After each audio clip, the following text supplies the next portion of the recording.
Papa de la Iglesia Católica. Y lo vamos a hacer precisamente coincidiendo en sábado, en las primeras horas del sábado.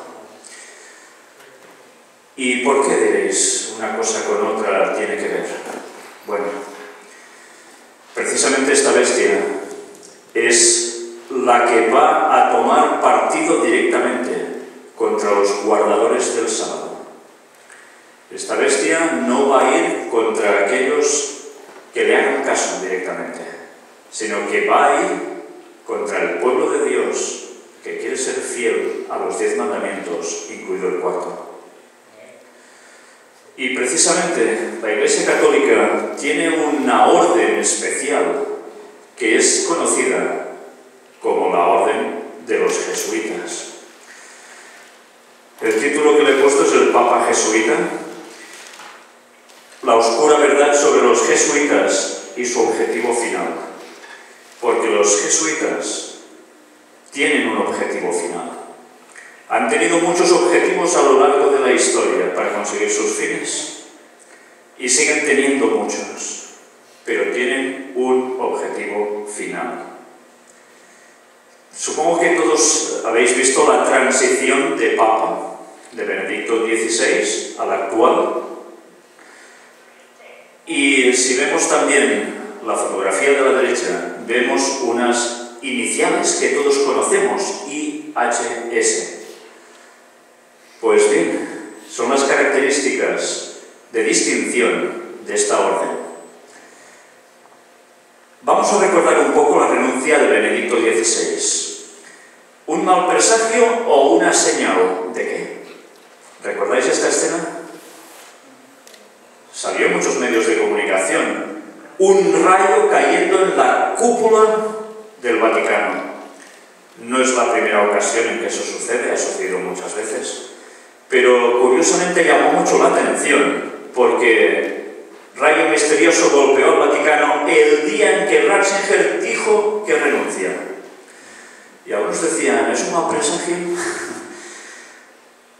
Pues nada, ya veis aquí la imagen, cómo llegó a impactar. Pero ¿recordáis este texto? Lucas 10:18. Y les dijo, yo veía a Satanás caer del cielo como un rayo. Bien, ese rayo no necesariamente tenía que ser Satanás. Pero muchos llegaron a entender que es casualidad que haya sido precisamente en esos momentos que haya habido este rayo. ¿Sabéis? El rayo es un símbolo usado por las sociedades secretas. Hay alguna compañía de automóviles que también lo tiene en su insignia. Y tiene precisamente la connotación de alguien que cayó del cielo. El llamado Lucifer, precisamente. Pues bien, después vino la elección del Papa Francisco. Este fue el primer momento en que aparece el nuevo Papa, José Mario Bergoglio, un argentino. Y no sé si veis un recuadro marcado en rojo sobre una fecha, 13 del 3 del 2013. Si ayer hablamos de 13, hoy no va a ser menos. Elección del Papa Francisco en día 13.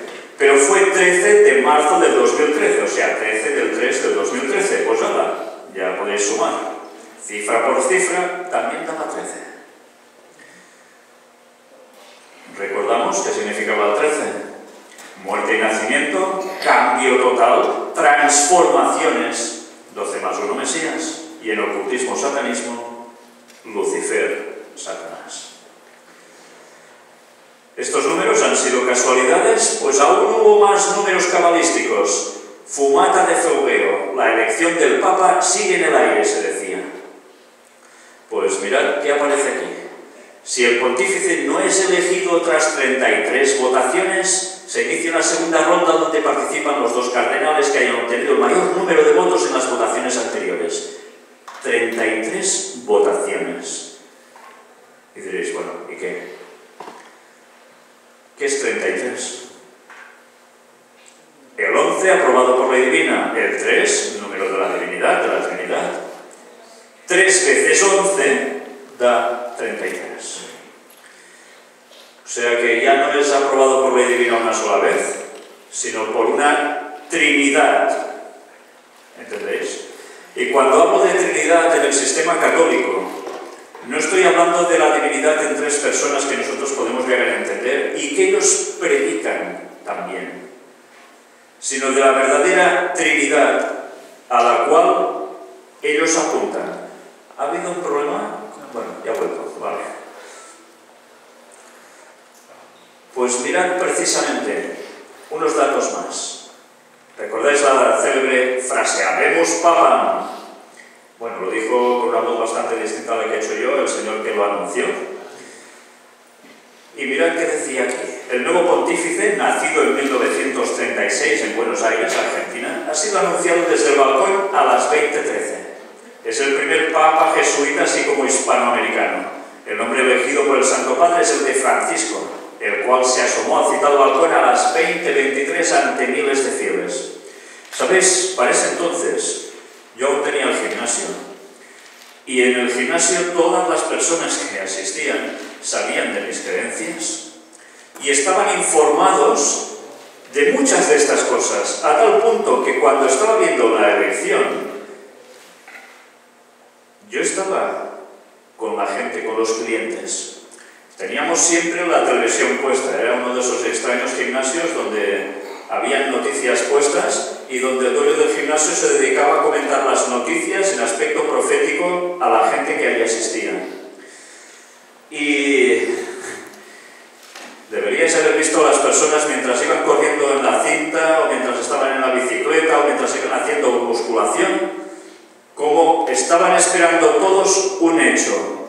Y era el momento en que se abriría el balcón y se anunciaría al nuevo Papa.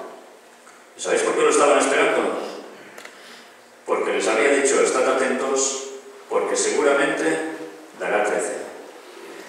Y estaban todos en el gimnasio pendientes de ese momento. Anuncio del nuevo Papa a las 20:13.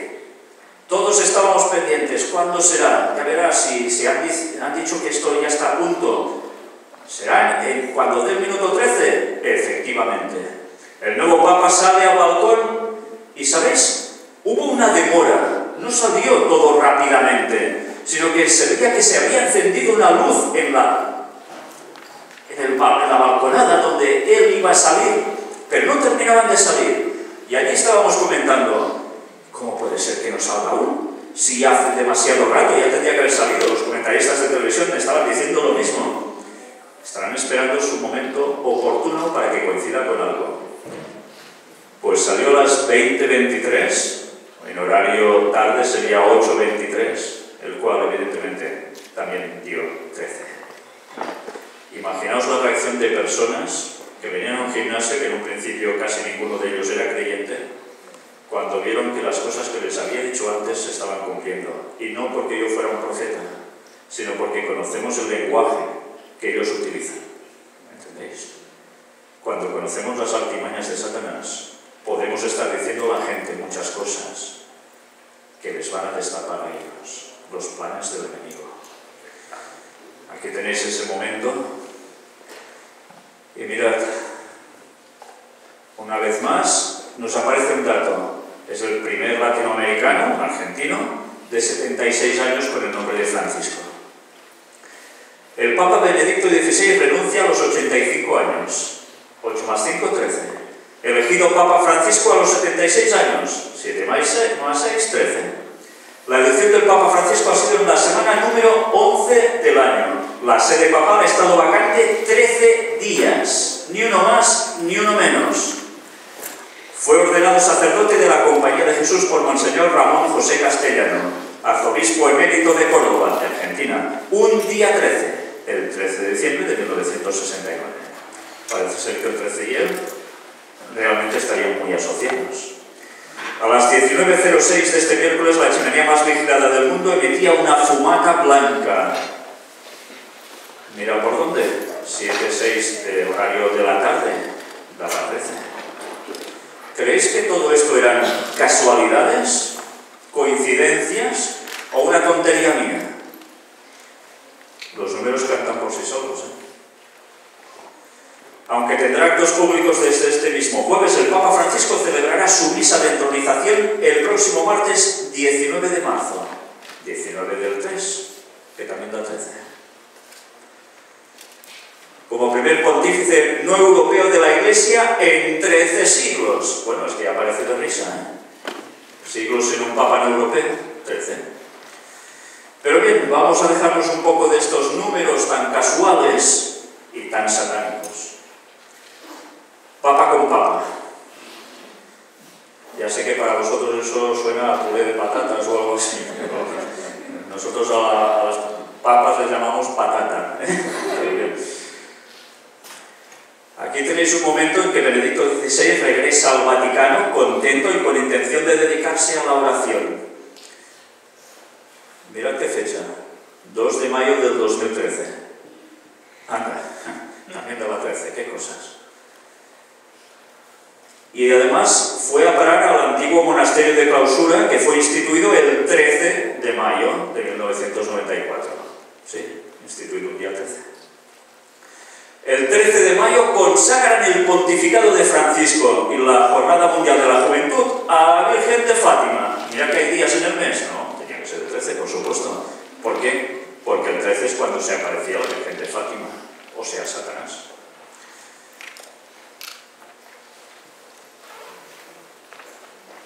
Y mirad, bueno, van saliendo los datos sobre el 13, etcétera, etcétera. Voy a ir un poco más deprisa para entrar en la parte que ya me va a interesar más exponeros. Signos visibles de humildad. Ya sabéis que con el cambio de papa se habló bastante de la vestimenta, de la forma de proceder entre un papa y el otro. Se hacían comparativas. Pues mirad, en el mismo lugar, ¿qué diferencias notáis? Bueno, se puede jugar casi a eso que a veces salen en periódicos, no sé si aquí en Estados Unidos lo hacen, las 7 diferencias, y vas marcando entre dibujo y dibujo en qué cambia, ¿no? Pues bueno, es evidente que el trono ya es distinto. El trono blanco, eso sí. ¿Dónde se sienta en la Biblia Dios? En un trono blanco, ¿eh? Sí. ¿Entendéis por qué es el vicario de Cristo? Dicen el sustituto. Bueno, porque toma su lugar, mejor dicho. Las vestimentas, bueno, también son evidentes. Y los zapatos, cómo no. Y en fin, y así algunos detallitos más, como la cruz, etcétera, etcétera. Por tanto, ¿qué imagen se estaba dando con esto? De austeridad, de humildad, de jesuita. Todo el mundo en pos de la bestia. Antes hemos leído este texto, ¿verdad? Todo el mundo en pos de la bestia. Y no sé si ahora, desde que el Papa actual está en el pontificado mandando, habéis visto cómo cada vez más los dirigentes políticos de este mundo le están dando más pleitesía que a nadie. Verdaderamente, su mensaje es de humildad continuamente. ¿Os dais cuenta cada vez que habla a favor de los pobres, de ayudar, su atuendo sigue siendo sencillo, etcétera, etcétera? 132 países participaron en el inicio del papado de Francisco, entre los cuales algunos personajes los conocéis de sobra, ¿verdad? El actual rey de España, que aún era príncipe, también estuvo allí. Y Apocalipsis 13, versículos 3 y 4, son los que antes habíamos leído. Vi una de sus cabezas como herida de muerte, pero su herida mortal fue sanada. Y se maravilló toda la tierra en pos de la bestia. Y eso sucedió ya a partir de hace ya unos cuantos años, 1929, Tratado de Letrán, se le devuelve al Vaticano propiedades, pero la herida parecía ser que aún estaba un poco como terminándose de cerrar, Pero ha ido pasando el tiempo y estamos viendo cómo todos se están dirigiendo al Vaticano, todos los dirigentes políticos y religiosos. y adoraron al dragón que había dado autoridad a la bestia. Por tanto, ¿a quién están adorando en verdad? A Satanás, que es el que le da el poder. Diciendo, ¿quién como la bestia? ¿Y quién podrá luchar contra ella? ¿Quién podrá luchar contra la bestia? ¿Os habéis planteado que estáis en medio de una lucha? Sí, a veces hablamos de la lucha espiritual que tenemos. La lucha contra el mal, la tendencia al pecado, etcétera, etcétera. Pero nos damos cuenta que en verdad la lucha es contra alguien que sin nosotros querer nos va él querer perjudicar a nosotros. Todo en este mundo se está preparando para que este momento llegue. Y este momento no le falta ya mucho tiempo. Este señor que ahora estáis viendo, tan humilde, representante de un Estado y de la religión más importante dentro del cristianismo, si no es él, será el siguiente, nos va a empezar a poner problemas. Problemas porque especialmente guardamos el sábado. Y ahora vamos a entrar ya en la parte, creo que es más vital de conocer. El Papa Francisco con la cruz quebrada y su escudo papal. Ya veis al Papa que iba ostentando esta cruz. No solo la ha llevado él, la han llevado otros papas anteriores. Ya veis que, bueno, es un crucifijo bastante desagradable visualmente, ¿verdad? No es que sea muy bonito, muy lindo. Pues bien, este crucifijo tiene su historia.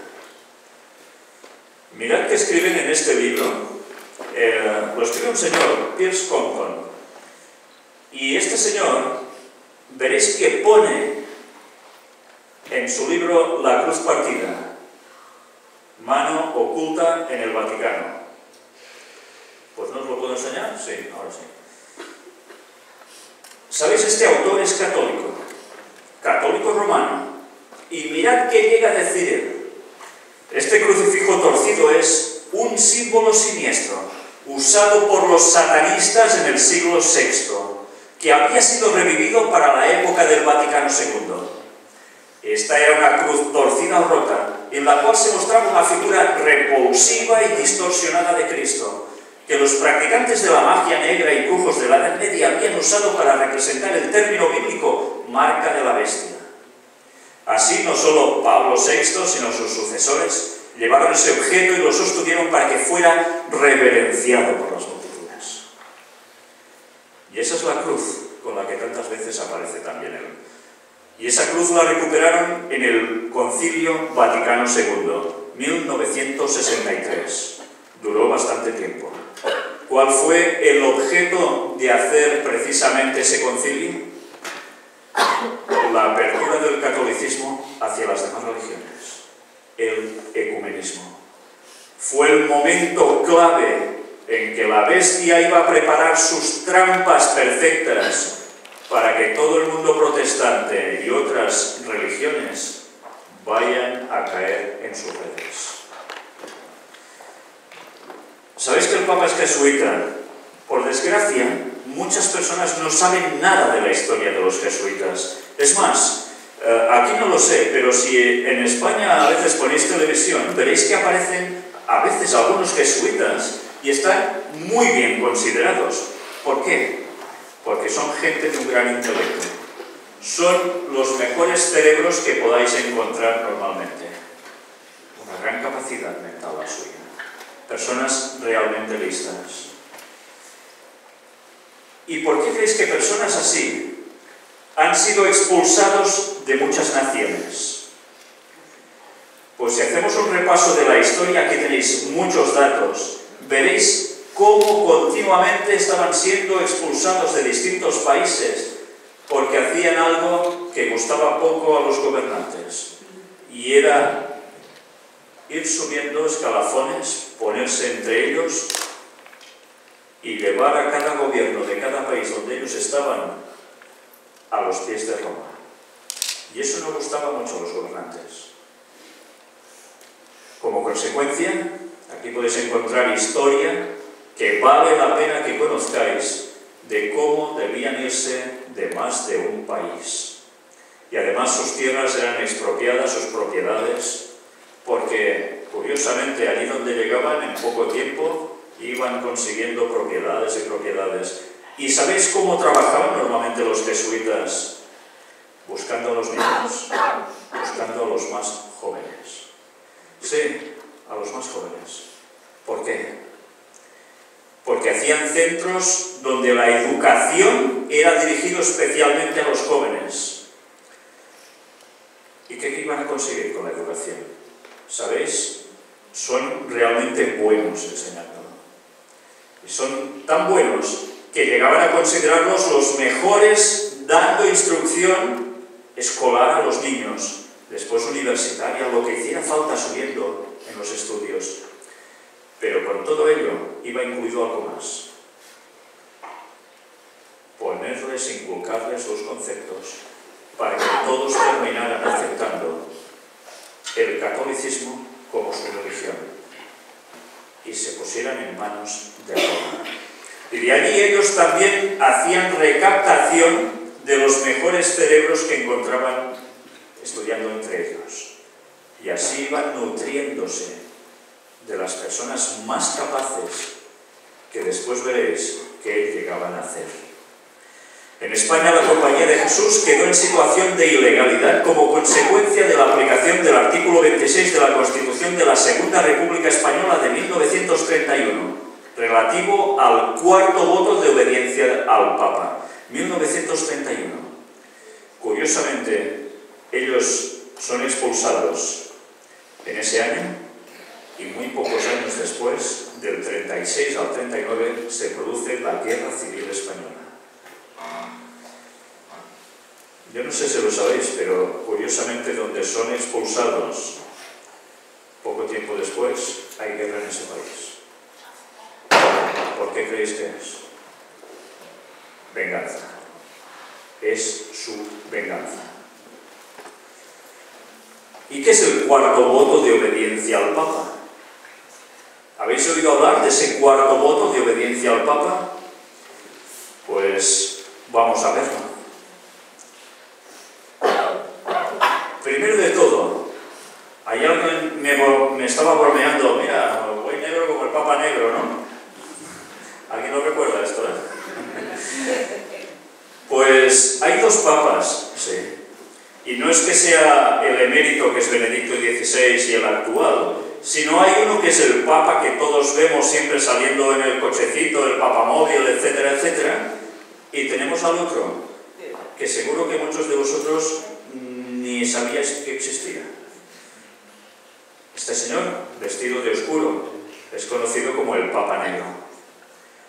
Actualmente aún, hasta que dimita dentro de poco, Adolfo Nicolás, este señor de Palencia, una provincia de España, es el actual aún general superior de los jesuitas. Mirad que se llama general.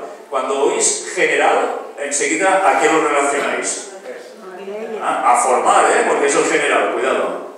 Pues sí, el general es el que manda de ellos. Pues nada, curiosamente, el general de la Orden Superior de los Jesuitas y el otro, que es el actual Papa, que también es jesuita. Y vamos a ver ese juramento de los jesuitas, que es la causa de su expulsión. Y vamos a verlo a través del ex sacerdote jesuita Alberto Rivera. Declaraciones antes de su envenenamiento. ¿Sabéis este señor que fue tan desacreditado?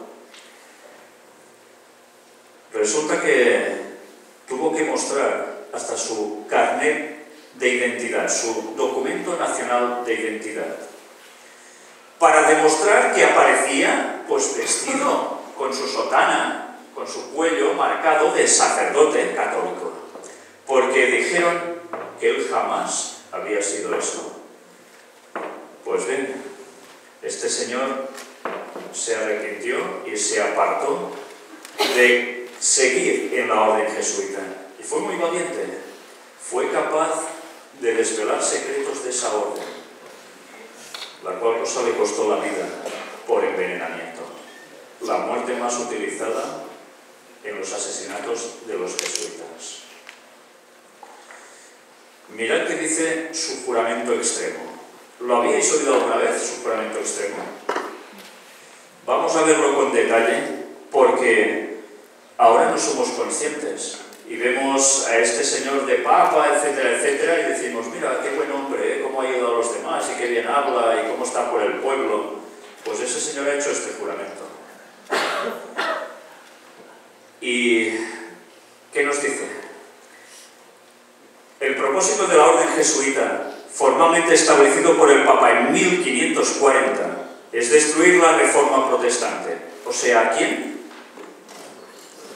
A todos nosotros. A todos nosotros. Ellos lo llaman la contrarreforma. Nicolini de Roma escribió: los jesuitas, por su mismo llamado, por la misma esencia de su institución, están ligados a buscar, por cada medio retomado, la destrucción del protestantismo. Esta es la condición de su existencia, el deber que ellos deben cumplir o cesar de ser jesuitas. Ese concepto sigue siendo una realidad, no es solo historia pasada. Un extracto del juramento de los jesuitas. Para este fin el jesuita profeso se tiene obligado a sí mismo con un juramento, parte del cual fue publicado en 1899 y se lee: ahora yo renuncio y desconozco mi lealtad de vida a cualquier rey herético, príncipe o estado, llámense protestantes o liberales, o la obediencia a cualquiera de sus leyes o magistrados u oficiales. Luego declaro que la doctrina de las iglesias de Inglaterra y Escocia, o de los calvinistas, hugonotes y otros del nombre protestante o liberales, ser condenables, y ellos mismos ser condenables los que no abandonarán las mismas. Luego declaro que yo ayudaré, asistiré y aconsejaré a todos o a algunos de los agentes de su santidad en el lugar donde yo esté, en Suiza, Alemania, Holanda, Dinamarca, Suecia, Noruega, Inglaterra, Irlanda o América, o en cualquier otro reino o territorio al que yo vaya, y haré mi máximo esfuerzo para extirpar a los herejes protestantes o las doctrinas liberales y destruir todo pretendido poder, que sea legal o no. No está mal, ¿eh? En 1981, Alberto Rivera descubrió ese juramento. Vamos a ver. Aquí tenéis la fotografía de Adolfo Nicolás, el Papa Negro.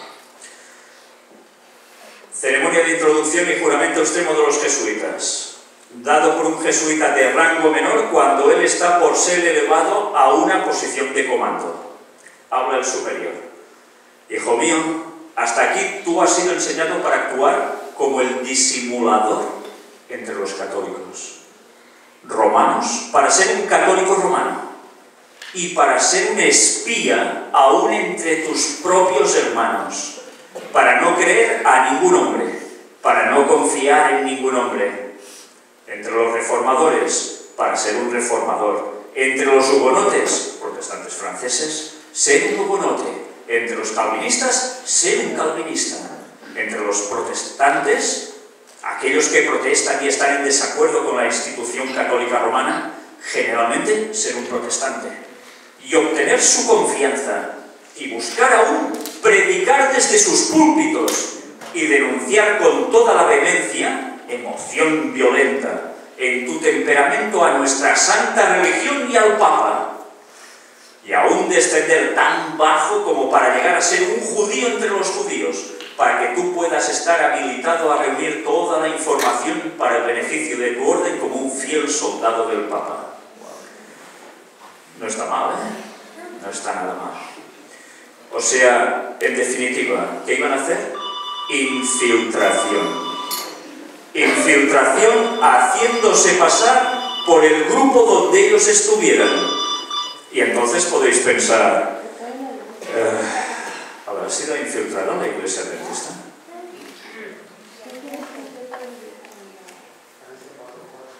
Ha sido enseñado a plantar insidiosamente las semillas del celo y el odio entre los estados que estaban en paz. Buena labor, ¿eh? De cristianismo. e incitarlos a hechos de sangre, envolviéndolos en la guerra unos con otros, y a crear revoluciones y guerras civiles en las comunidades, provincias y países que eran independientes y prósperos, que cultivaban las artes y las ciencias y gozaban de la bendición de la paz. A tomar partido con los combatientes y actuar secretamente en concierto con tus hermanos jesuitas, que pueden estar enlistados en el otro bando, pero abiertamente opuestos a lo que ustedes puedan estar ligados. O sea que puede haber jesuitas en un bando y en el rival.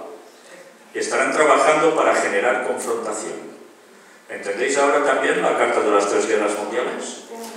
¿Por qué iban a haber guerras entre ciertos países? Porque ellos estarían trabajando en un lado y en el otro. Enseñado a que solamente la Iglesia puede ser la ganadora al final en las condiciones fijadas en los tratados de paz y que los fines justifican los medios. ¿Os suena esta frase? ¿El fin justifica los medios? Sale de ellos, ¿eh? Tú has sido instruido en tu deber como espía a reunir todas las estadísticas, hechos e información en tu poder desde cada fuente, a congraciarte y entrar en la confianza de las familias y círculos protestantes y herejes de cada clase y carácter, así como de los comerciantes, los banqueros, los abogados, entre las escuelas y universidades, en el Parlamento y las legislaturas, y en los tribunales y los consejos de Estado, ser todas las cosas a todo hombre, por la causa del Papa, cuyos siervos nosotros somos hasta la muerte. Tú has recibido todas tus instrucciones hasta aquí como un novicio, uno que no tiene entrenamiento, un neófito, un sacerdote recién ordenado, y has servido como un coadjutor que trabajó como un ayudante, confesor y sacerdote, pero aún tú no has sido investido con todo lo que es necesario para comandar en el ejército de Loyola y en el servicio del Papa. Loyola, ya sabéis, fue el iniciador de esta orden. Un vasco, un español. Tú debes servir en el tiempo debido como el instrumento y ejecutor dirigido por tus superiores. O sea, que va a ser un títere de sus superiores. Tú debes servir en el tiempo debido como el instrumento y ejecutor dirigido por tus superiores. ¿A qué hace referencia? ¿Qué hacen los soldados? ¿No vencen a sus superiores? Es una orden militar. Porque ninguno puede comandar aquí que no haya consagrado sus labores con la sangre de los herejes. Porque sin el derramamiento de sangre, ningún hombre puede ser salvado. Vaya forma de aplicar el texto bíblico. Yo, ahora en la presencia del Dios Todopoderoso, la bendita Virgen María, el bendito Miguel Arcángel, el bendito San Juan el Bautista, los santos apóstoles San Pedro y San Pablo y todos los santos y sagradas huestes del cielo. Yo, además de esto, prometo y declaro que cuando la oportunidad se presente, haré y pelearé una guerra incesante, secreta y abierta contra todos los herejes protestantes y liberales como sea dirigido a hacerlo. Y que cuando la misma no pueda ser hecha abiertamente, yo usaré secretamente la copa envenenada, la cuerda de estrangulación, el acero del puñal, una daga, o la bala de plomo, sin considerar el honor, rango, dignidad o autoridad de la persona o las personas. Cualquiera puede ser su condición en la vida, ya pública o privada, como yo sea en ese tiempo dirigido a hacerlo por algún agente del Papa o superior de la Hermandad de la Santa Fe de la Sociedad de Jesús. No sé qué os parece este juramento. Desde luego es un derroche de cristianismo puro, de satanismo puro. En adición al juramento, los jesuitas tienen una guía titulada Secreta Monita. Para el conocimiento del autor, la misma ha sido solamente puesta al descubierto ante el mundo 2 veces, una en los años 1600 y otra en los años 1800. A causa de la magnitud de ese contenido que se relaciona con nuestro tema, las instrucciones secretas de los jesuitas, 1857, está reimpreso en su totalidad en Los Asesinos del Vaticano. Vale la pena que tengáis esos libros, porque vais a conocer a vuestros enemigos, a los que dentro de poco os van a terminar de fastidiar la vida. Y nunca mejor dicho, la vida. porque puede ser que por ellos, algunos o muchos, perdamos la vida. Y mirad, si alguien cree que esto no es cierto, que no existe, aquí tenéis precisamente una copia de la monita secreta de los jesuitas o instrucciones reservadas de los padres de la Compañía de Jesús, compuesta por el padre Claudio Aguaviva, de la misma compañía, traducida de la edición portuguesa de 1827 y dedicada por el editor a tal y cual y cual.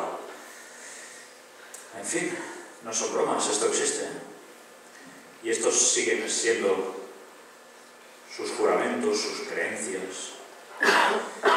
Pues esto es lo que ha aprendido también el actual Papa, este señor que va haciendo de bueno por la vida. Historia de los jesuitas. La cruz doble. Esto es la forma que tuvo Alberto Rivera, el ex jesuita, de hacer públicos sus conocimientos para que el mundo se enterara de quiénes eran realmente los jesuitas. Lo hizo a través de Chic Publications y a través de forma de cómic, ilustrado, dibujos ilustrando, mientras aparece él y otros personajes narrando historias, para que hasta los niños les gustase leer para informarse. Mirad que aparece también aquí. Diario El Gom. Los jesuitas fueron hace años expulsados de los territorios de España por conspirar gravemente contra el Estado y la autoridad del soberano, a costa de quien al mismo tiempo vivían y se expandían. Hay que tener presente que durante muchos años, en el diccionario de la Real Academia Española, y esto no sé si lo sabíais, la palabra jesuita era definida como dos cosas: perteneciente a la orden jesuita o bien hipocresía. Esta última definición fue borrada en 1967. ¿Por qué sería borrada esta definición de jesuita como hipocresía? En numerosos textos literarios, el hacerse el jesuita es el hacerse pasar por inocente sin serlo. Mira, ¿no recuerda lo que está haciendo el Papa? ¿No se hace pasar por inocente sin serlo? Si alguien tiene dudas, que se mire todas las conferencias que hemos presentado sobre la elección del Papa Francisco y las noticias que semana tras semana estamos mostrando. Aquí veis una historia de los jesuitas, extraída de este lugar, que vale la pena que conozcáis. Como reacción a las revueltas protestantes, la Compañía de Jesús fue fundada en 1540, responsable solo ante el Papa. Se requería a sus miembros realizar ejercicios espirituales con el propósito de renunciar a su voluntad por completo. Tenemos una palabra para ello hoy, lo llamamos lavado de cerebro. El ex jesuita Malachi Martín describe para nosotros en Los Jesuitas, página 197. Mirad si hay libros que hablan de los jesuitas, de verdaderas historias de los jesuitas. Yo me pregunto, ¿cómo puede ser que en todo el tiempo que he estado viendo noticias en televisión, oyéndolas en la radio, viéndolas en la prensa, sobre el Papa y sobre los jesuitas, no he visto nada de lo que hemos mostrado hasta ahora? Y solo he visto alabanzas y bondades y excelencias de ellos. Pues Malachi Martín también fue un ex jesuita. Y mirad qué escribió. Tú no puedes simplemente hacer lo que te dicen sin mostrar ninguna oposición abierta, ni simplemente escoges la voluntad de tu superior, hacer voluntariamente lo que él manda. Ahora tú estás de acuerdo mentalmente con tu superior. Tú tienes la obediencia del intelecto. Incondicionalmente tú piensas como tu superior. Tú envías tu juicio al de tu superior, la medida en que solo el rendido te puede influir en el intelecto. Esta es la forma más elevada. Es lo que Ignacio de Loyola llama obediencia ciega, la renuncia voluntaria del juicio privado. En fin, más claro no puede ser. Son sencillamente autómatas en manos de sus superiores.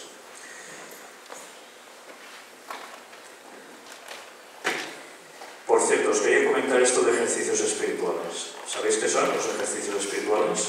Los jesuitas, aún actualmente, se van reuniendo en ciertos lugares y desarrollan ejercicios espirituales. Fueron inventados por el señor Ignacio de Loyola, inventados exactamente no. Alguien le daba estos conocimientos, evidentemente no era Dios. Y aún siguen haciendo estos ejercicios espirituales con instrucción que sirve para lavado de cerebro, para aceptar totalmente la voluntad de los que habéis visto. Y en la cual a veces incluso pueden tener sensaciones extrañas. Eran esencialmente una sociedad secreta como membresía abierta, así como agentes secretos para infiltrar y subvertir los gobiernos. A mediados de 1700 eran odiados por casi todos los gobiernos europeos por sus tácticas impías. Los reyes amenazaron con separarse de la Iglesia romana en la misma manera que la Iglesia de Inglaterra había hecho antes. Mirad hasta qué punto llegaban con ellos. Por último, en 1773, el Papa Clemente XIV suprimió la Compañía de Jesús y por esto murió envenenado el año siguiente. ¡Qué casualidad! Con el auge a la vez en la historia de la masonería revolucionaria, los jesuitas hicieron causa común con ellos en castigar a la Iglesia romana. Adam Weishaupt, del cual estuvimos hablando ayer, un ex jesuita, financiado por intereses bancarios judíos, bueno, es jesuita, en verdad, no dejó de serlo, ¿no? Estableció su Illuminati y se infiltró en las logias masónicas. Francia pronto se perdió para la Iglesia romana y el Papa Pío VI se puso furioso. La ira dio paso al miedo, sin embargo. Napoleón tomó cautivo al Papa. Murió en el exilio en 1799 y fue reemplazado por el Papa Pío VII. Cuando Napoleón cayó, la Santa Alianza se formó en 1815 en el Congreso de Viena, en Austria. El papado surgió una vez más. Su herida mortal sanó. Sin embargo, ya no surgió como la superpotencia de Europa, sino como uno de los poderes. Por esta razón, la Iglesia consideró necesario comprometer en un acuerdo para compartir el poder. Cada uno de estos poderes, por supuesto, compitieron con los otros para ganar una mayor cuota de poder, pero ninguna nación o rey o papa reinaban. Era un proceso gradual, querer volver a recuperar el poder. Este es el libro, Los jesuitas, de Malachi Martín, la Compañía de Jesús y la traición a la Iglesia Católica. Porque, sabéis, muchos no saben que verdaderamente fueron los jesuitas los que hicieron esa jugada para que Napoleón terminara llevándose al Papa en cautividad. Y este es Malachi Martín. Y este es el señor que vimos ayer, Adam Weishaupt. Mirad una historia que vale la pena conocer de este señor, el creador de la Orden de los Illuminati. Adam Weishaupt nació en Ingolstadt, Baviera, Alemania. Era hijo de Johann Georg Weishaupt, profesor de Derecho de la Universidad Jesuita controlado por los jesuitas de la Universidad de Ingolstadt. Este señor que ayer vimos, ¿qué se iba a dedicar? Pues iba a dedicarse a hacer un trabajo especial para los jesuitas. Un trabajo que consistiría en crear la Orden de los Illuminati para ir infiltrando la masonería y estos, a su vez, llevar el mundo a través de las sociedades secretas a su objetivo. Aquí tenéis toda la historia bastante resumida, pero que sigue dándonos con toda claridad que realmente todas las maniobras que se hicieron fueron más que bien estudiadas. Si volvemos al libro que hemos visto antes, de Brooke-Cross, mirad qué escribió. Él, este ojo que todo lo ve, dominaba sobre las multitudes que se reunieron para el Congreso Eucarístico de Filadelfia en 1976. ¿Recordáis que es el ojo que todo lo ve? Lo visteis ayer, ¿verdad? Arriba en la pirámide, truncada, separada, ese ojo apareció en el Congreso Eucarístico de Filadelfia en 1976. Fue tomado por los jesuitas que publicaron el Anuario de la Sociedad y apareció en una serie de estampillas del Vaticano emitidas en 1978. El ojo, que se remonta a los adoradores babilónicos de la luna o astrólogos, vino a representar la trinidad egipcia, pagana de Osiris, el sol, Isis, la diosa de la luna, y su hijo Horus. ¿Sabéis algo de estos nombres, de estas divinidades egipcias paganas? Bueno, había algo que os quería mostrar. Mirad cómo Juan Pablo II también llevaba la misma cruz quebrada. Y cuando ellos iban pasando, la gente siempre agachaditos. Aquí tenéis la historia de Piers Colton. Era un editor del semanal católico del Universo durante 14 años. Era un hombre con mucha cultura y por eso pudo escribir las cosas que dijo. Y ahora vais a ver unas frases célebres de algunos grandes personajes que tienen que ver también con la historia, algunos de ellos de Estados Unidos. John Adams, de 1735 a 1826 vivió. Fue el segundo presidente de los Estados Unidos de América y dijo: la historia de los jesuitas quizás no se ha escrito de forma muy elocuente y sin embargo está apoyada por autoridades incuestionables. La restauración de la orden jesuita en el año 1814, llevada a cabo por el Papa Pío VII, representó ciertamente un paso hacia la crueldad, la oscuridad y el despotismo y muerte. No me gusta la apariencia de los jesuitas. Si alguna vez ha habido algún grupo de hombres que ha merecido condenación aquí en la tierra y en el infierno, esta es la sociedad de Ignacio de Loyola, los jesuitas. Y esto lo dijo un presidente de Norteamérica. Y mirad a Abraham Lincoln, alguien que es reconocido como quizás el mejor presidente de la historia de Estados Unidos. La guerra civil americana nunca hubiera sido posible sin la siniestra influencia de los jesuitas. Y esto lo dijo Abraham Lincoln. Es curioso, ¿eh? ¿Cómo terminó Abraham Lincoln? Asesinado. En fin. ¿Cuántos norteamericanos estadounidenses saben que Abraham Lincoln tenía claro quién provocó la guerra civil? La guerra entre norte y sur. Él lo sabía muy bien, ¿eh? Lástima que ahora la mayor parte de la población está ignorando esto y está aplaudiendo que vaya a venir un jesuita como Papa a Estados Unidos a hablar ante el Congreso, a hablar ante la ONU y a celebrar las jornadas de la familia en Filadelfia en septiembre del año que viene. Qué triste.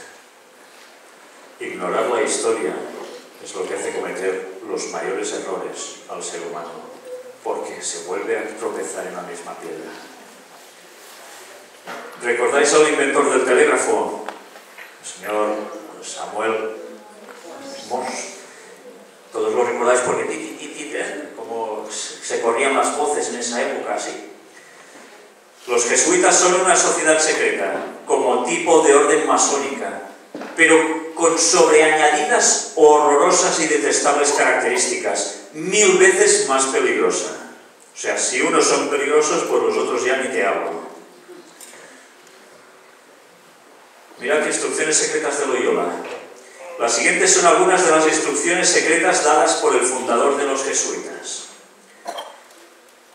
Finalmente, hagamos todo con tal grado de astucia que podamos ganar dominio sobre los príncipes, los nobles y los magistrados de cada lugar, para que estén listos a nuestra llamada y a nuestra disposición, incluso al punto de sacrificar sus propias familias, así como los más íntimos amigos, cuando digamos que es para nuestro interés y ventaja. Anda, que el amor al prójimo será bien aquí, ¿eh? Esta es la portada de Vatican Assassins, de Eric John Phelps. Yo diría que es quizás el mayor especialista en temas de jesuitas, y que os recomiendo que busquéis por internet las entrevistas que él ha concedido, y si podéis obtener su libro os lo leáis bien. Es libro de unas condiciones considerables, perdón, de unas páginas considerables, de enorme tamaño, pero que contiene informaciones tremendas. Mirad que aparece como fragmentos en este libro, hablando del poder jesuita. La Sociedad de Jesús fue de allí en adelante reconocida como la principal fuerza opositora del protestantismo. La orden llegó a ser dominante en determinar los planes y la política de la Iglesia romana. La hermandad creció y floreció, plantó sus sucursales en Francia, Italia y España, y luego en todas las tierras civilizadas. El éxito de la orden fue fenomenal. Llegó a ser un poder en el mundo. Envió sus representantes a cada parte del globo. Sus solitarios apóstoles fueron vistos eclipsando los tronos de Europa. Ellos buscaron, por cada medio conocido al ingenio humano, que se establezca y se confirme el tambaleante edificio de Roma y que sea minado el edificio del protestantismo en ascenso. Ellos penetraron en el río Indo y el Ganges, hasta la India. Ellos atravesaron los desiertos del Tíbet y dijeron: aquí estoy yo en las calles de Pekín. Mirad, el Tíbet y Pekín. Casi nada. Ellos miraron hacia abajo adentro de las minas de plata de Perú y se arrodillaron en oración en las costas del lago superior para conocer todos los secretos, sondear todos los designios, penetrar en todas las intrigas, prevalecer en todo consejo, elevarse por sobre toda diplomacia y dominar a la raza humana. Tal fue su propósito y ambición. Ellos herirían en lo vivo a cada sociedad humana en cada parte de la tierra habitable. El silencioso reptar de su siempre en aumento complot para retomar el mundo para la Iglesia y dominar y conquistar y extinguir los últimos remanentes de oposición a su dominio, de costa a costa, desde los ríos hasta los fines de la tierra. En fin, todo el mundo sería llevado a los pies de ¿quién? De Roma, del papado. Al final de la Segunda Guerra de los 30 años, en 1945, los jesuitas, con su línea de fuga del Vaticano, ayudaron a los nazis sobresalientes a escapar a Sudamérica. Sí, a Sudamérica. ¿Y dónde en Sudamérica? A los antiguos dominios donde el comunismo socialista había sido perfeccionado por los padres jesuitas, en la nación de Paraguay. Pero también estuvieron en Argentina. Los jesuitas entraron en Paraguay en los tempranos años 1600, enviados por los reyes de España y Portugal. Ellos establecieron su supremacía sobre los nativos llamados indios guaraníes y no les permitieron mezclarse con los españoles o portugueses. Fue entre este pueblo que los jesuitas establecieron sus comunas llamadas reducciones. ¿Os suena? Y mirad finalmente, los jesuitas, ahora formalmente suprimidos por el Papa en 1776, estuvieron aliados con Federico el Grande de Prusia y Catalina de Rusia. El general jesuita estaba en control del rito escocés de la masonería. ¿Os suena, el rito escocés de la masonería? Ayer estuvimos hablando de ellos y que tenéis precisamente en la ciudad. Y ahora buscaron una alianza con la casa masónica de los Rothschild en Inglaterra. Para lograr esto, él, el general jesuita, escogió a un jesuita que era judío por raza, Adam Weishaupt. Weishaupt era un brillante instructor de ley canónica, el maligno Concilio de Trento, en una universidad jesuita en Bavaria. Casi nada. Y allí aparece esto. Del colegio jesuita de Ingolstadt se dice haberse iniciado la secta conocida como los Illuminati de Baviera, fundada por Adam Weishaupt. Su fundador nominal, sin embargo, parece haber tenido un papel subordinado, aunque conspicuo en la organización de esta secta. O sea que sí, él lo había fundado, pero en verdad él no lo estaba dominando, sino que él estaba subordinado a alguien más.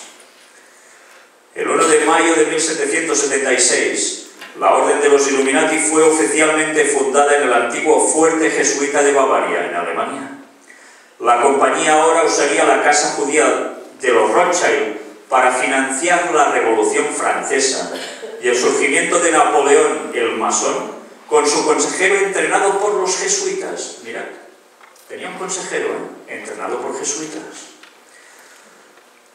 A. B. Sieyes, a pesar de los escritos históricos del jesuita A. P. Barruel, quien culpó a los Rothschild y a la masonería por la revolución, fue la Sociedad de Jesús, que usó esas mismas herramientas para poner en práctica la revolución y castigar a los monarcas que usaron expulsar a los jesuitas de sus dominios. Los jesuitas, habiendo sido expulsados del Imperio Español, encontraron refugio en Córcega, una isla. Desde allí ellos levantaron su gran vengador, Napoleón Bonaparte. Luego estuvo George Washington, quien fue tan amado por el general Francis Lafayette. Durante la Revolución de la Independencia norteamericana, nuestro gran caudillo tomó al general Niño bajo su protección. Por eso el francés llamó a su hijo mayor, George Washington Lafayette. Con este mismo cariñoso amor, el católico romano Lafayette advirtió: es mi opinión que si las libertades de este país, los Estados Unidos de América, son destruidas, será por la sutileza de los sacerdotes jesuitas católicos romanos, porque ellos son los más industriosos, peligrosos enemigos de la libertad civil y religiosa. Ellos han instigado la mayoría de las guerras de Europa. Y ahora yo me pregunto, ¿y cómo puede ser que si todo esto es historia y ellos siguen aún con esos juramentos y haciendo la misma función, resulta que nos encontremos que hay un papa que va hablando por todas partes que hace falta la libertad religiosa y que él es el líder y el abanderado de ese proyecto? ¿Sabéis? Dentro de pocos años la libertad religiosa se va a acabar. La libertad de conciencia se va a acabar. Y eso es profecía, está en nuestras Biblias y está en los escritos de Ellen White. ¿Y quién va a propiciarlo? Ellos. Y ahora la gente está cayendo en sus redes. Y sabéis, cuando veo el movimiento ecuménico, en el cual hasta los adventistas participan, dices, ¿no saben historia? ¿O es que alguien entre los adventistas en verdad está siendo de ellos y los está llevando por el camino de Roma? En fin. Napoleón fue capturado por los ingleses y desterrado a la isla de Santa Elena. Allí fueron escritas sus memorias, las cuales describen con precisión a sus amos, los jesuitas. El mismo Napoleón, que fue utilizado por ellos, luego escribe esto. Los jesuitas son una organización militar, no una orden religiosa.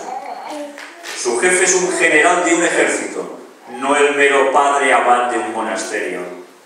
Y la meta de esta organización es poder. Poder en su más despótico ejercicio. Absoluto poder, universal poder. Poder para controlar el mundo por la voluntad de un solo hombre. Jesuitismo es el más absoluto de los despotismos y a la vez el más grande y más enorme de los abusos. El general de los jesuitas insiste en ser el amo soberano sobre los soberanos.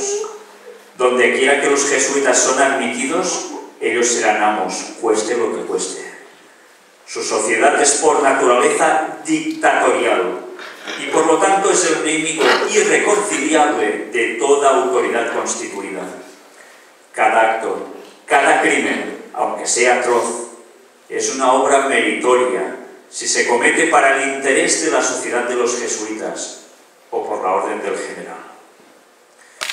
No está mal, ¿eh? El mismo Napoleón, utilizado por ellos, tuvo que terminar diciendo estas cosas. John Adams, una vez más, dice: ¿acaso no tendremos regulares enjambres de ellos aquí? Estaba escribiendo al presidente Jefferson.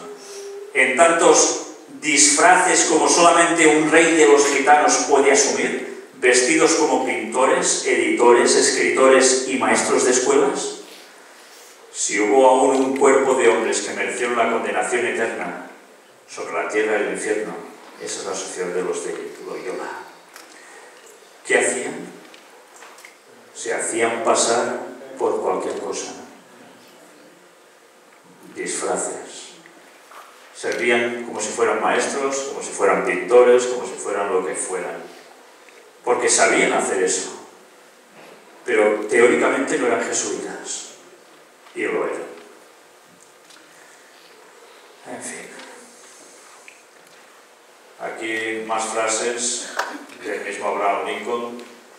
Los protestantes, tanto del norte como del sur, seguramente se unirían para exterminar a los sacerdotes y a los jesuitas. Si ellos pudieran saber cómo los sacerdotes, las monjas y los monjes, que diariamente desembarcan en nuestras costas bajo el pretexto de predicar su religión, no son otra cosa sino los emisarios del Papa, de Napoleón III y los otros déspotas de Europa, para minar nuestras instituciones, alienar los corazones de nuestro pueblo de nuestra Constitución y nuestras leyes, destruir nuestras escuelas y preparar un reino de anarquía aquí como lo hicieron en Irlanda, en México, en España y donde quiera que haya algunas personas que quieran ser libres.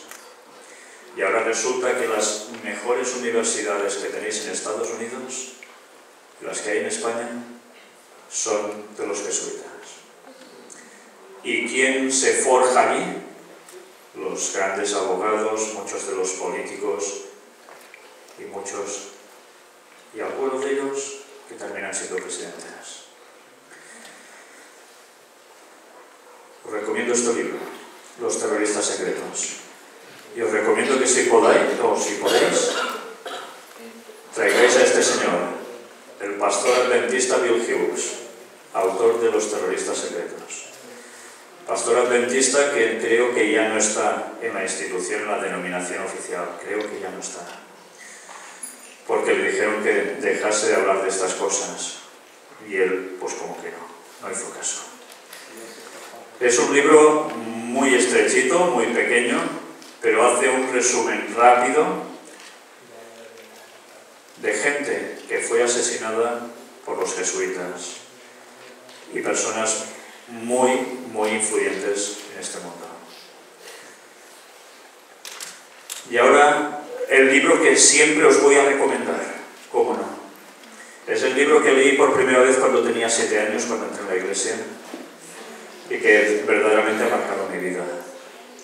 Y que, sinceramente, ojalá cada niño de iglesia fuera instruido o llevado para que abriera las páginas de ese libro. Que es un libro que cuando un niño lo ve se asusta, porque dice, madre mía, qué libro más grueso. Y claro, los niños están más pues por ver peliculitas, cosas visuales rápidas, jugar maquinitas, pero esas trampas sirven para que no estén para una lectura sencilla, calmada, con oración al Señor, para que ayude a entender lo que allí hay. Porque este libro es la mayor joya que podéis tener después de la Biblia. Elena White dijo que debería ser el libro más difundido de toda su obra. Que cuando ella empezó a escribirlo, ya sabéis que tuvo una parálisis en el brazo y después pudo ver en visión que era un demonio el que le estaba evitando que pudiese escribir. ¿Por qué sería? En el conflicto de los siglos aparece esta cita que curiosamente cuando se ha editado este libro en China, esas citas han desaparecido.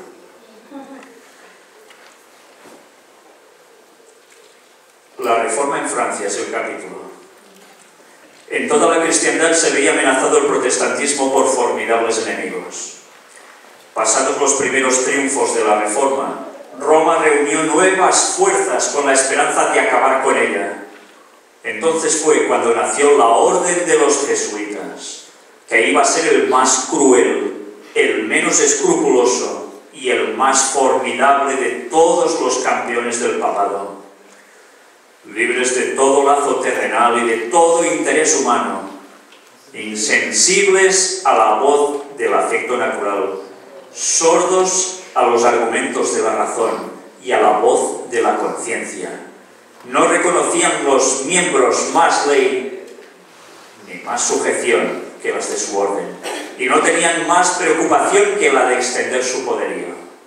El Evangelio de Cristo había capacitado a sus adherentes para arrostrar los peligros y soportar los padecimientos, sin desmayar por el frío, el hambre, el trabajo, la miseria, y para sostener con denuedo el estandarte de la verdad frente al potro de torturas, no el potro de montar, ya lo que bien me lo paso, al calabozo y a la hoguera.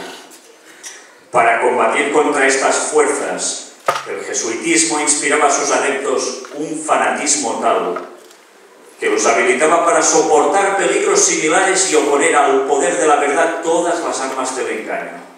Ellos también eran capaces de sacrificarse para conseguir sus objetivos. Para ellos ningún crimen era demasiado grande, ninguna mentira demasiado vil, ningún disfraz demasiado difícil de llevar. Ligados por votos de pobreza y de humildad perpetuas, estudiaban el arte de adueñarse de la riqueza y del poder para consagrarlos a la destrucción del protestantismo y al restablecimiento de la supremacía papal. Signos de humildad, ¿Os habéis fijado en los zapatos que lleva el Papa aún? Creo que aparentemente deben ser los mismos de cuando fue elegido. Los zapatos negros así desgastados, mientras el anterior Papa llevaba unos zapatos rojos impresionantes. Bueno, para mí de muy mal gusto, pero bueno, para ellos iba muy bonito. Pero ¿qué imagen han querido dar ahora? Eso, sencillez, humildad. Y se dice, este Papa ve una luz encendida en el Vaticano y no la apaga. Dices, hasta este extremo estamos llegando. Está muy bien hacer eso, porque hay que ahorrar, no hay que malgastar energía, el dinero sirve para pagar las facturas de la luz y cuanto más los gastas, peor, más gastarás. Pero ¿de verdad pensáis que esto es una cosa que el Vaticano puede hacer y preocuparse?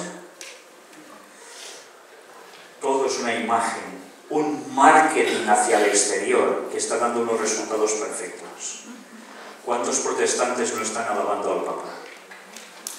¿Cuántos protestantes no están acercándose hacia el Vaticano?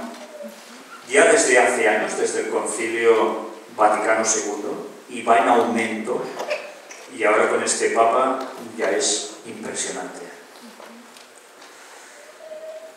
Pero bien, ¿qué más nos va diciendo aquí?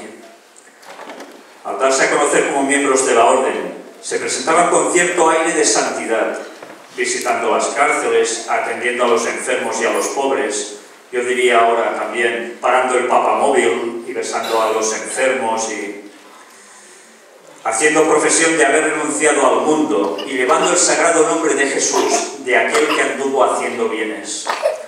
Pero bajo esta fingida mansedumbre ocultaban a menudo propósitos criminales y mortíferos. Era un principio fundamental de la orden, que el fin justifica los medios.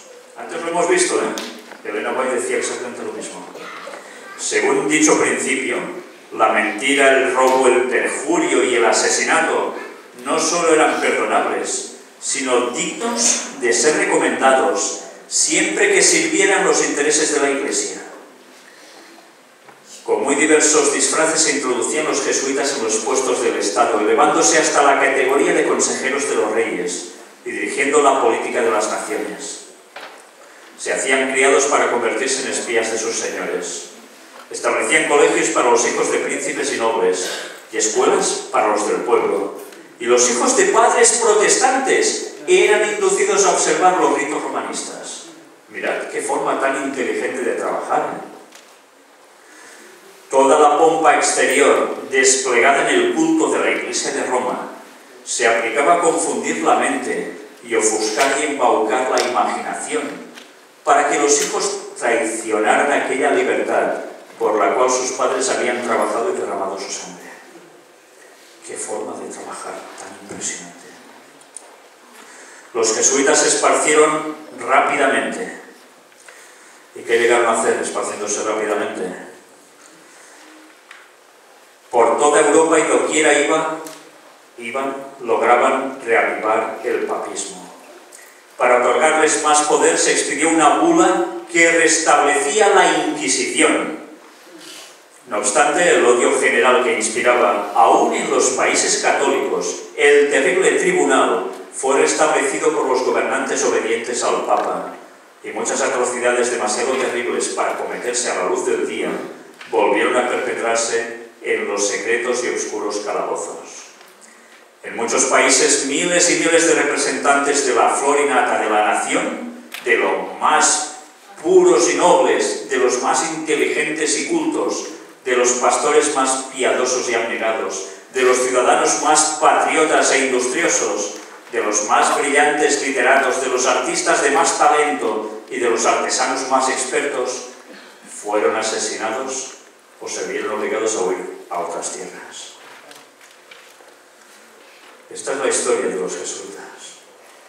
Y Elena White expuso unas frases, de hecho, suficientes para que ahora estuviésemos todos alertas y que cuando oyésemos a algún pastor adventista decir ahora ya no hace falta esos libros como El conflicto de los siglos, que fueron escritos por una señora que, claro, venía del principio del protestantismo llegando a Estados Unidos y aún estaban muy molestos con el Vaticano, con el papado, y ahora los tiempos han cambiado. Ya hemos visto que el Papa dice cosas muy buenas, la Iglesia Católica hace grandes bondades, hemos de ir juntos. Ya no podemos decir esas cosas de ellos. Que no podemos. ¿Han cambiado acaso? Roma no cambia, es su lema. Se adapta y juega con los incautos. Pero para conseguir esos fines no ha sido solo una imagen de un papa con una cierta presencia y un cierto mensaje. Ha hecho falta la infiltración. Y la infiltración de los jesuitas y de los masones ha conseguido llevar incluso la Iglesia adventista a los campos de Roma. Y hablaremos de las dos apostasías y veremos también que las apostasías tenían que ver con todo esto. Ahora vais a ver la religión ecuménica del nuevo orden mundial y vais a ver la iglesia San Ignacio de Loyola en Roma. El Papa asegura que proseguirá el camino del diálogo ecuménico. ¿Y lo está haciendo o no? Esta noticia ya tiene un tiempo, ¿eh? No paran de hacer lo mismo. Ecumenismo continuamente por todos lados. Y mirad, fotografías de la maqueta de la futura iglesia mayor y principal de los jesuitas. Vamos a ver unas imágenes impresionantes. Todo eso es en Roma, con partes integradas de templos de todas las otras religiones, donde quieren que haya una sola religión mundial. Mirad esta maqueta. No sé si apreciáis algo, unos accesos a través de unas rampas, pero toda esa nave central redonda alrededor está compuesta de distintos templos de muchas denominaciones, religiones distintas de este mundo. Y además, mirad países que aparecen allí, que van a ir entrando por el mismo camino. También tenemos España, Grecia, Irlanda, Yugoslavia, que hay para todos, Botswana. Todo esto es una maqueta que se puede visitar. A mí me pasaron estas fotografías y eso es un proyecto que ellos tienen, una mega iglesia ecuménica. Y ahora mirad la iglesia del Jesús y San Ignacio de Loyola. Era la sede de ellos. Eso es la fachada. Mirad que hay en la fachada. Qué imagen tan bonita. Ignacio de Loyola en pose mística, agarrando un libro. ¿Y qué está pisando? La cabeza de una mujer protestante. Qué bonito, Y ahora nos venden que nos quieren mucho, que vayamos con ellos. Sí, ya podemos ir con ellos, porque si no, esto es lo que van a hacer con nosotros dentro de poco tiempo. ¿De verdad vamos a ceder? Esto es una estatua, pero esto es un hecho que sucedió, y es un hecho que se va a repetir. O estás con ellos, o estarás contra ellos. No hay alternativa. Y ya sabemos lo que puede llegar a suceder con todos nosotros.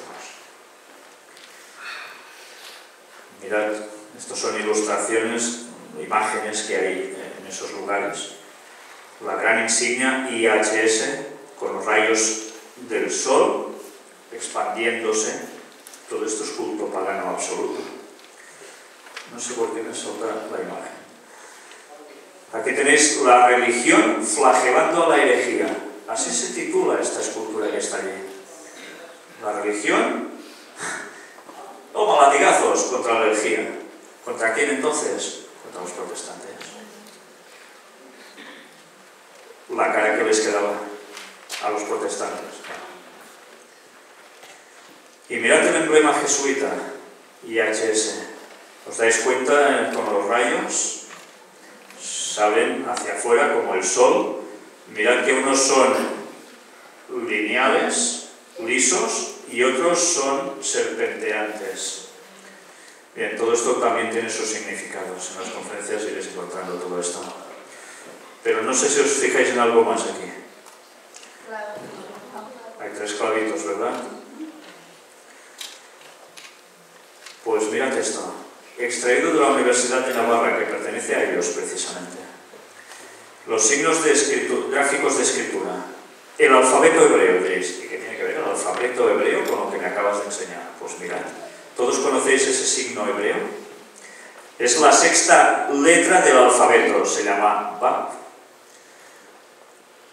Por cierto, ¿no lo habéis visto en una bebida energética repetida 3 veces? Monster, sí. 3 veces, aparece. Y es la 6ª letra. 6ª y aparece 3 veces. No sé si pensáis en algo ya. La palabra Vav significa clavo. Se le adjudica el valor numérico 6. ¿Qué cosas, ¿Estáis llegando a alguna conclusión? El clavo es igual al 6. Por tanto, 3 clavos, 6, 6, 6. 666. El número de la bestia. Será una casualidad, claro. Ellos dicen que son los 3 clavos de la cruz de Jesús.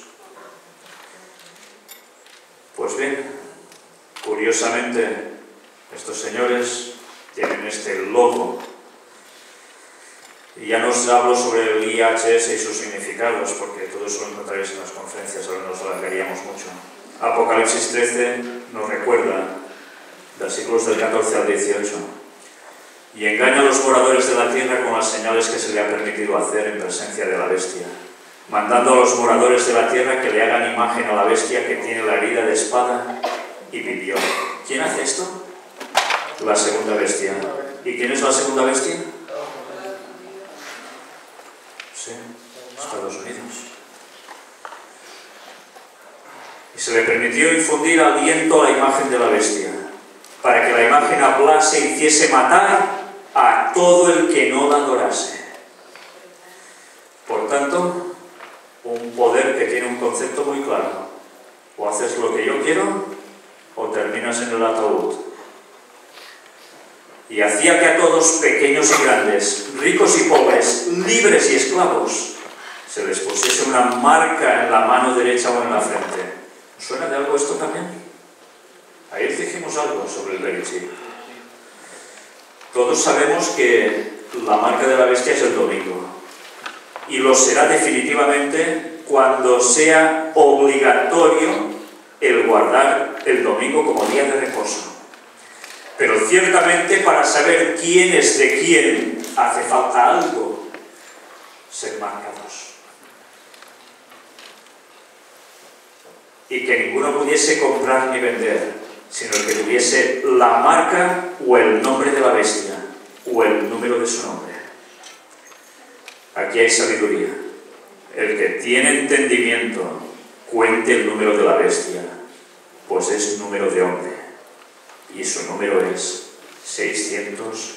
666.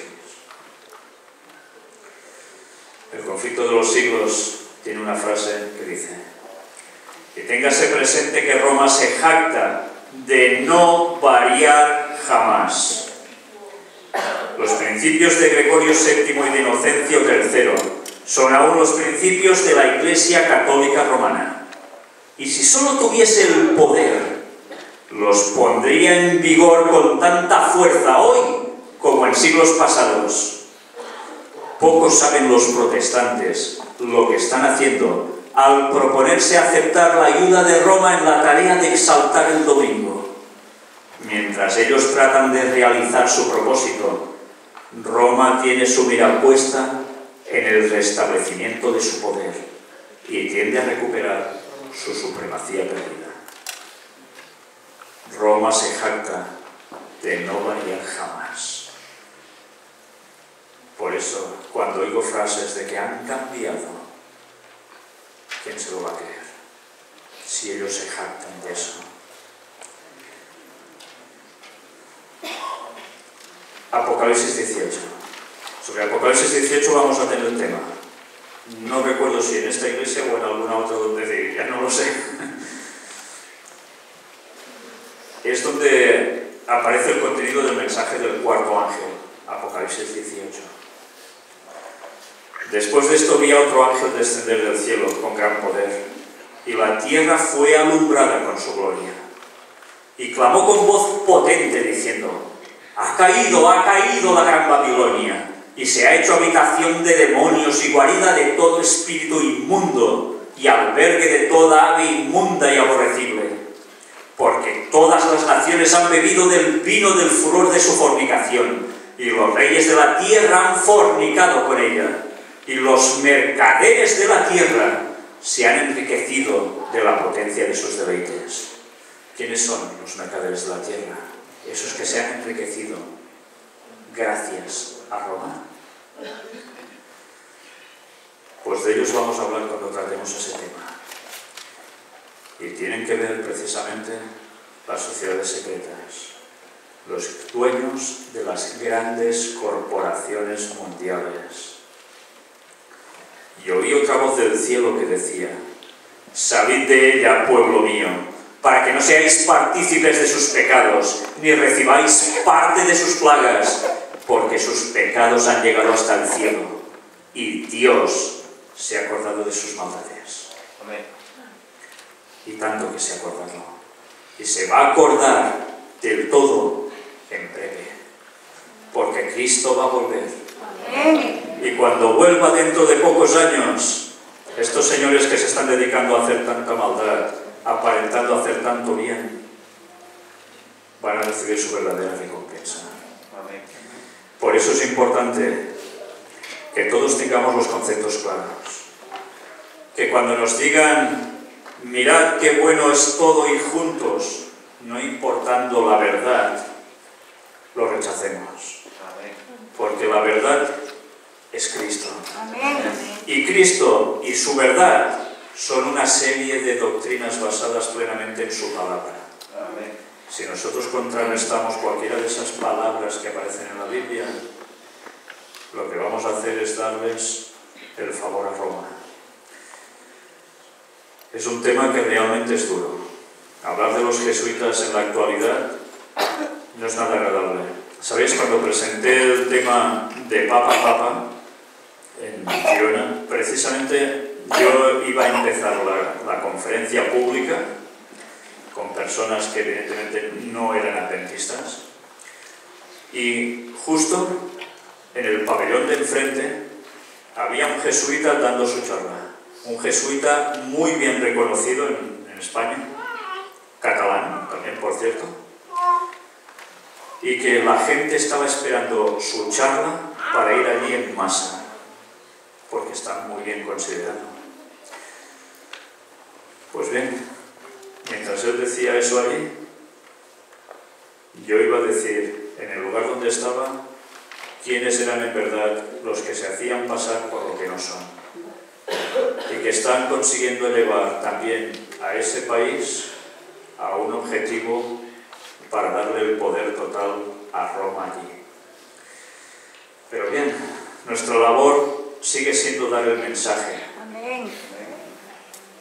¿Y creéis que no vamos a tener problemas por eso? ¿Sabéis? Ha llegado un momento en que nosotros no podemos estar con un pie aquí y otro pie allá. Eso no puede ser. Nosotros debemos cambiar. Y diréis, ¿qué hemos de cambiar? Eso estamos tan hartos de oírlo en las iglesias. ¿Qué hemos de cambiar nosotros? ¿Nos hacemos un reflejo con la ley de Dios? Nos miramos en ese espejo por la mañana y decimos, uy, eso de aquí que lo tengo mal, bueno, yo ya no, porque... Pero, ¿cuántas veces nos reflejamos en el espejo y no nos damos cuenta que el verdadero espejo es la ley de Dios? Donde hemos de mirar lo que hay aquí, lo que hay aquí. Amén. ¿Podemos llevar vidas dobles? ¿Sabéis? Son muy famosos los espías conocidos como dobles, que trabajan para un lado y trabajan para el otro. En cambio, la Biblia dice que de una misma fuente pueden emanar dos aguas distintas. No, tiene que emanar solo una. Y de la abundancia del corazón, claro, que emana. ¿De qué hablamos normalmente nosotros durante el día? ¿Estamos pensando en las cosas de Dios? ¿Estamos orando al Señor, incluso trabajando, haciendo cualquier labor? ¿O estudiando? ¿O estamos más por la tontería de qué ha hecho nuestro equipo, lo que he visto en la televisión de no sé qué? O, bueno, hago otras cosas que quizás no tocan en sábado. ¿Sabéis? Está llegando el momento en que nosotros podemos saber mucha historia, podemos conocer mucha profecía, pero puede llegar el momento en que venga Jesús y nosotros digamos, Señor, ¿y yo qué? Y que nos diga, no te conozco. ¿Cómo? Si yo he estado siempre en la iglesia. ¿Sí? ¿Y eso nos va a dar la salvación acaso? Nos va a dar la salvación si nosotros ponemos nuestra vida en conformidad con Dios. Y me gustaría que antes de irme de aquí, todos, incluido yo, hiciésemos un análisis retrospectivo de nuestras vidas. ¿Qué estamos haciendo? No ya en el pasado, en la actualidad. Hay cosas que debemos cambiar. Se habla mucho en las iglesias de reavivamiento y reforma para que Jesús vuelva. Sí, está muy bien, es muy majo decir eso. Pero ¿cómo empieza el reavivamiento y la reforma? ¿Sabéis? Me quedo siempre perplejo cuando veo que el reavivamiento y reforma quiere decir, nos vamos a no sé dónde y allí entre todos vamos a hablar del Espíritu Santo, de no sé qué y no sé cuánto, y ya después ya estamos reformados y revividos. ¿Sabéis cómo dice Elena White que va a empezar el verdadero reavivamiento y la verdadera reforma? Cuando el pueblo de Dios se dedique a estudiar las profecías, y especialmente las del tiempo del fin. Hasta entonces, id a tantos campamentos como queráis, que ese reavivamiento y esa reforma va a ser la gran pérdida de tiempo de vuestra vida. Y Satanás estará más que contento, porque en esos lugares que el pueblo de Dios se va reuniendo, van haciendo reuniones de ellos para ellos y entre ellos. Y mientras los otros no se van a enterar de nada. Nuestro testimonio puede ser muy elocuente. Tenemos un mensaje que nadie tiene en este mundo. Amén. Se nos ha dado a nosotros para Amén. decirlo. Amén, gloria a Dios. Pero si nosotros no damos ejemplo con nuestras vidas, si no tomamos cambios en nuestras vidas de verdad, Así es. lo tenemos claro. Amén. Yo ahora os preguntaría, no quiero saberlo, pero para vuestros adentros, ¿guardamos bien el sábado? Desde viernes a puesta de sol a sábado puesta de sol, ¿guardamos bien el sábado? ¿Sabéis por qué os digo esto?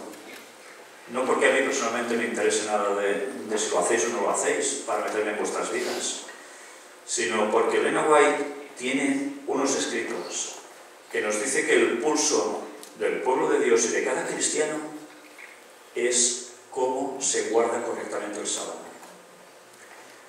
Y a veces, por trabajo, definitivamente por dinero, suele ser siempre así, el sábado no importa si pasan los minutos de la puesta del sol.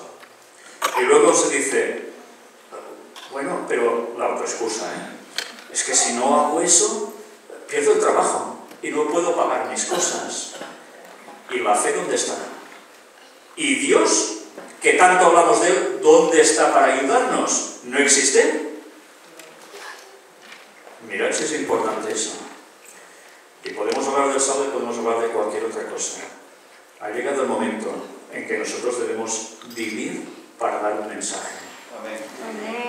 Cuando somos conscientes que Jesús vuelve pronto, no podemos seguir haciendo las tonterías de siempre. Amén. Y ojalá, cuando llegásemos a casa, todos tuviésemos un momento de oración antes de acostarnos, de rodillas ante el Señor, y pidiésemos un verdadero cambio en nuestras vidas. Amén. Todos hemos hecho cosas de las cuales avergonzarnos, todos. Amén. Pero cuando somos conscientes de eso, debemos cambiar. Amén. Pero solos no tenemos poder para cambiar nada, porque nuestra tendencia es el mal. Y algunos más que otros. Por genética, por herencia, sí. Pero nosotros debemos tener claro que solo hay uno que nos puede hacer el cambio. Amén. Pero de nosotros debemos dar los pasos para que ese cambio se produzca. Por tanto, estemos unidos como pueblo. Lo que se avecina es más de lo que habéis visto aquí. ¿Estamos preparados para resistir los últimos momentos de esta historia? Pero tengamos una esperanza. Esto va a ser breve. Duro, pero breve. Amén. Aunque se nos hará largo, Mirad las percepciones del tiempo para el ser humano, cómo son. Algunos dicen, Jesús se demorará en venir hasta saber cuándo. Otros, no, que vendrá antes de lo previsto. No, Jesús vendrá cuando tiene que venir. Amén. Otra cosa son las percepciones que nosotros tenemos al respecto. Cuando una persona lo pasa mal, va al dentista y lo está pasando mal, porque muy agradable no suele ser, unos segundos se le hacen una eternidad, ¿verdad? Y cuando te lo estás pasando bien, estás disfrutando, ¡hola! Ya ha pasado el tiempo. El tiempo es el mismo, el reloj corre exactamente igual, pero nuestra percepción, debido a nuestra situación, no tiene nada que ver. Jesús vendrá cuando tenga que venir. Amén. Pero nosotros estaremos preparados porque en cualquier momento quizás se nos termina la vida.